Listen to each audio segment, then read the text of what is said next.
Did you know Toyota almost made a truck and convertible version of the FJ Cruiser? Hey there everyone, welcome to FJX 2000 Productions and another episode of Let's FJ. My name is Hayden, and today we are going to dive into the interesting topic of FJ Cruiser truck and convertible variants. Not only will I cover details about some official Toyota builds that toyed with the idea of making truck and convertible versions of the amazingly capable and now classic off-roader, the FJ Cruiser, but I will also showcase some other people's personal builds and list some of the pros and cons to these types of builds, since they are so unique. If you're new to the channel and interested in FJ Cruisers, welcome! You've come to the right place. Be sure to check out more of my informational FJ Cruiser videos, which I have a dedicated playlist for, to learn tons more about FJs. And if you like what you see, subscribe, become part of the FJX 2000 community, and be in the loop when new FJ Cruiser related videos are released. Like the video if you enjoy the content and learn something new. And now, let's get started. The FJ Cruiser was released by Toyota back in March of 2006 as the 2007 model year.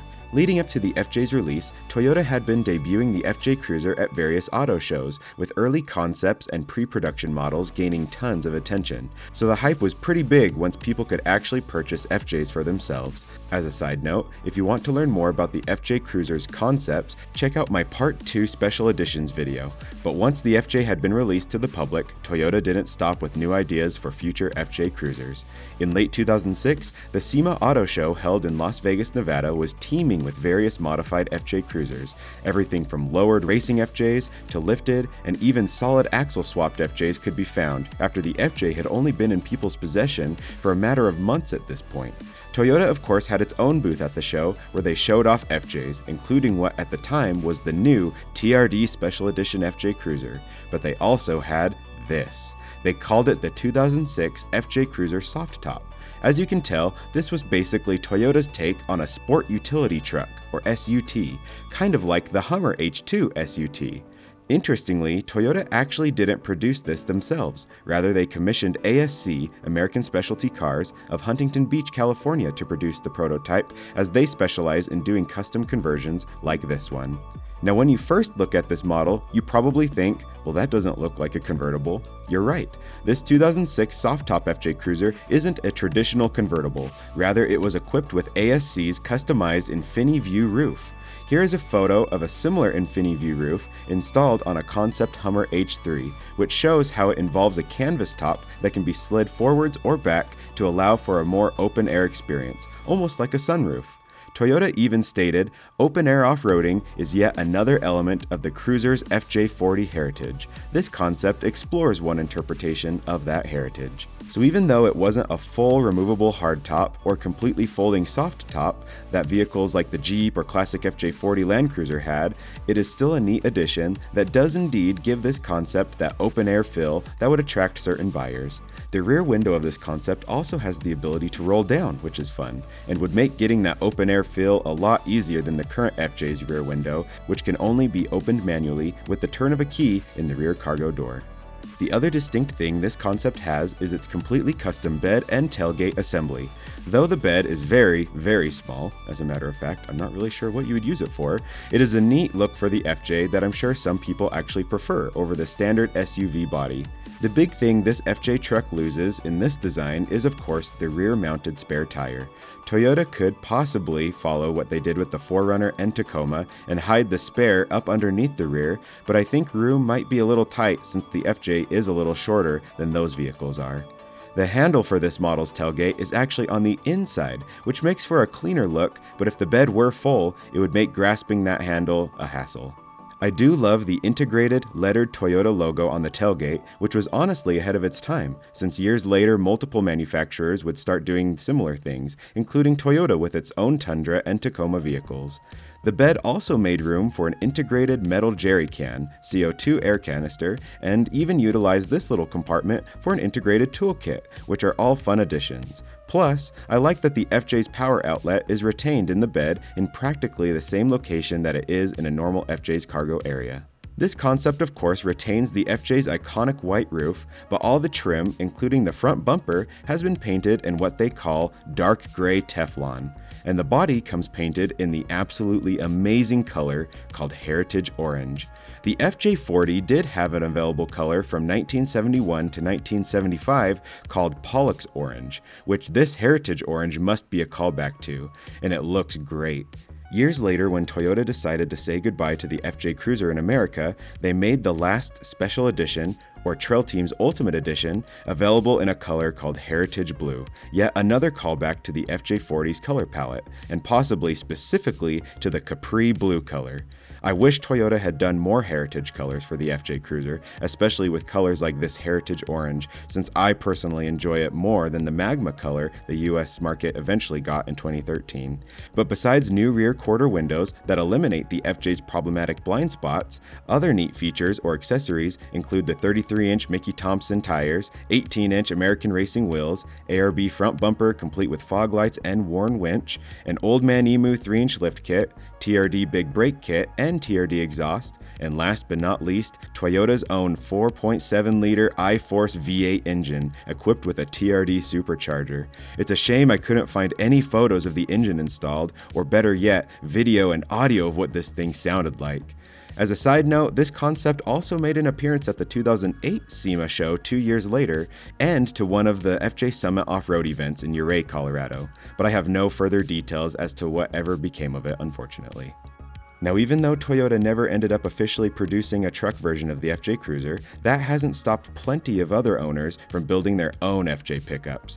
Some utilize a design similar to Toyota's, where the bed is pretty small, while others reduce the cab size to the front seats only, making for a longer, more practical bed. What do you guys think of the FJ as an SUT?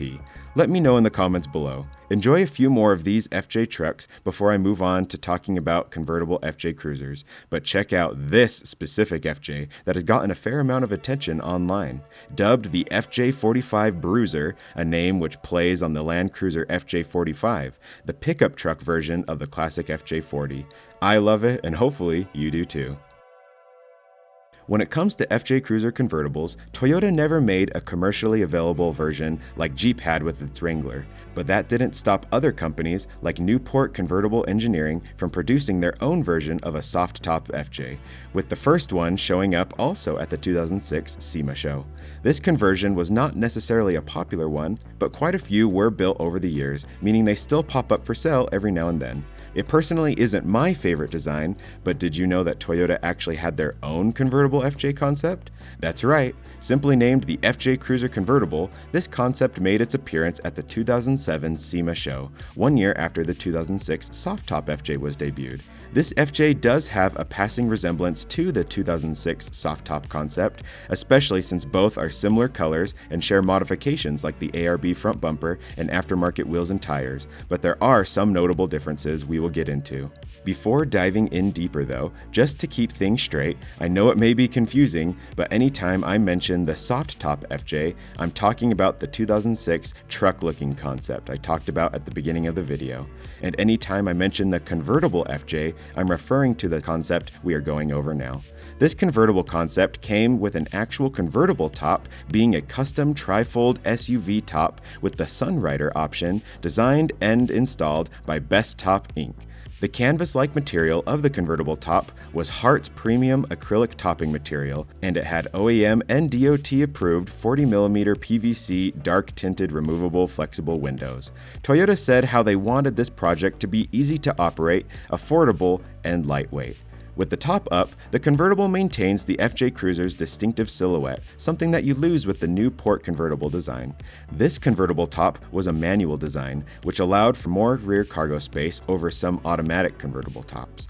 And it was always a goal to make this convertible something that was practical and that could have been implemented, versus some concept cars with unrealistic or outlandish designs. So it's a shame that that never happened, or that any companies ever used a similar design. This FJ came in an unnamed yellow-orange color versus the soft-top FJ's heritage orange, and the trim for the grille, door handles, and mirrors were painted black, like what would be found on the future Trail Team Special Edition models, instead of the traditional silver trim, or even the dark gray Teflon colored trim of the soft-top FJ concept.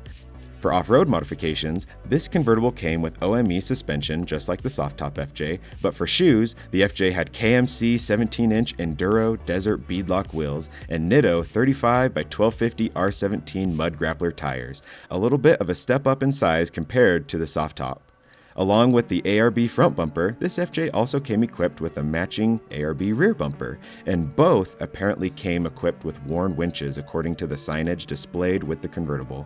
But unfortunately, I haven't seen photos taken from the right perspective to prove whether or not a rear winch was actually installed, but the idea of one is pretty unique and cool for an FJ Cruiser, as that is not a modification frequently found in our community, but it was proposed on the original concept for the FJ Cruiser. Other accessories include IPF 900XS HID driving lights mounted on the bumper, Best Top's High Rock rock crawling camera system, Toyota accessories like the OEM rock rails and TRD catback exhaust system, a JBL 560-watt 6-channel amp, possibly for an upgraded sound system, an Eclipse AVN 2210 head unit with detachable TomTom GPS. Remember, this was being debuted the same year the first iPhone came out, so GPS units were more relevant back then. And finally, a Power Tank Comp Series CO2 system for airing up tires after hitting the trails. And let's not forget, of course, the little details, like the red Toyota logo on the front grille or the red and black FJ Cruiser logo on the rear of the FJ. Subtle changes that many folks replicate to this day, with some repainting their grille logos various colors and many blacking out their FJ's badges, myself included. It's a shame Toyota never decided to put an official convertible into production, but that hasn't stopped many folks from getting their own Newport convertible FJs or even doing some sort of DIY version. Here's a bunch of various versions of convertibles I've seen over the years, some with collapsible convertible tops and some without tops at all. A convertible topped FJ would of course give you a true open-air feeling, but as with other convertibles, you would be more exposed to the elements, you would experience louder wind noise and road noise with or without the top up, and you would lose the ability to have the roof rack with mounted accessories. Another way folks get that open-air feel with the FJ is just by installing tube doors, which give you greatly enhanced vision for off-roading, but aren't a permanent change to the FJ, as you can always go back and reinstall the normal doors, like during the colder months of the year. So these are just some considerations to keep in mind when buying or building a convertible FJ Cruiser. Let me know in the comments whether you would want an FJ convertible, an FJ truck, or if you're just happy with the FJ Cruiser we were given. That's all I have for today though, so I hope this video has been informative to you and you have enjoyed learning more about FJ Cruiser trucks and convertibles. They sure are neat looking, and I hope to see more pop up in the future. It again is a shame that Toyota never gave us official versions that could be purchased, similar to all the versions of the classic Land Cruiser that existed back in the 70s and 80s, but at least we got a glimpse of what that could have been like through these concept models over the years. Remember to like and subscribe if you haven't already, and again, I apologize for the length of time in between uploads. Dental school keeps me very preoccupied, and I simply have to prioritize that over my hobbies. But I'll do the best I can to keep working on projects for you all, so until next time, take care.